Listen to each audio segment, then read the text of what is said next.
So if we go to our reports and our profit and loss, we can see, for instance, in here, our general income needs to be moved to sales. We know this is incorrect.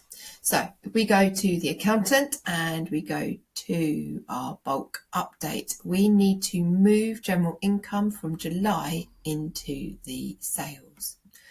So let's go up to here. Let's go to the account. Let's go from general income.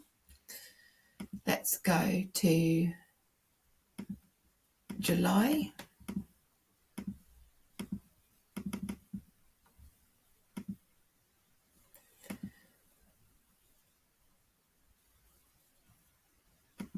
Here's our invoices. Notice it can do a maximum of 50 at any point.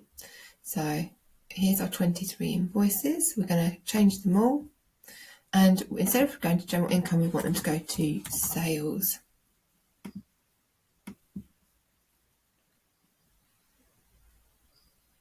So what's happening here is that it's thinking of changing those individual transactions one by one.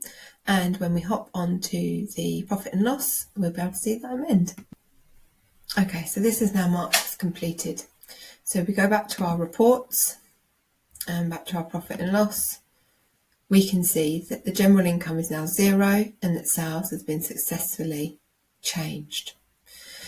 If you go back to your bulk update, you can also see here the list of all the invoices that have changed as well. And obviously Zoho will give you an error message if there is any here as well for you to investigate a little bit further.